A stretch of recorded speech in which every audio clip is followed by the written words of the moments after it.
भूत पुराना स्कूल। गांव के बाहर एक बहुत पुराना स्कूल था जो अब खंडहर बन चुका था।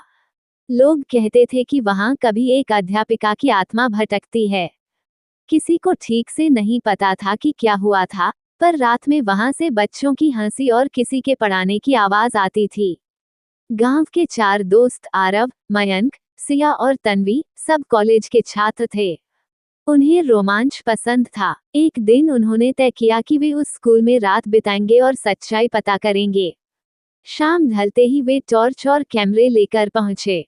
स्कूल की टूटी दीवारों पर बेलें चढ़ी थीं, खिड़कियां आधी टूटी थीं और अंदर धूल जमी थी। हवा में पुरानी किताबों और नमी की गंध थी। आरव बोला, देखो, कुछ नहीं है यहाँ, बस एक पुरानी इमारत।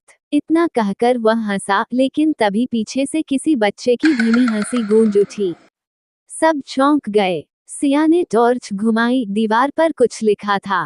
कक्षा कभी खत्म नहीं हुई। उनके रोंगटे खड़े हो गए। अचानक ब्लैकबोर्ड अपने आप हिलने लगा और उस पर चाक से लिखा गया, बैठो, पाठ शुरू होता है। अब चारों को लगने लगा कि कुछ गड़बड़ है। मयंक ने कैमरा उठाया और रिकॉर्ड करने लगा। तभी दरवाजा अपने आप बंद हो गया और बाहर से किसी ने जैसे ताला जड़ दिया हो। हवा ठंडी पड़ गई। एक कोने में एक सफेद साड़ी पहने औरत खड़ी थी। उसका चेहरा आधा अंधेरे में छिपा था और उसकी आवाज में अजीब सी गूंज थी। कितनी बार कहा है, बिना घंटी बजाए क्लास में मत आया करो। चारों चिल्लाए और दरवाजा पीटने लगे। मयंक ने किसी तरह खिड़की से बाहर छलांग लगाई और बाकी तीनों को खींच लिया। वे भागते हुए गांव पहुंचे। अगले दिन उन्होंने कैमरे की रिकॉर्डिंग देखी। वीडियो में वे सब दिखाई दे रहे थे, लेकिन जिस औरत को उन्होंने देखा था वह कैमरे में कहीं नहीं थी।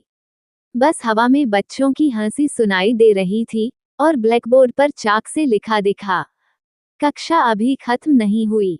उस दिन के बाद किसी ने उस पुराने स्कूल में कदम नहीं रखा।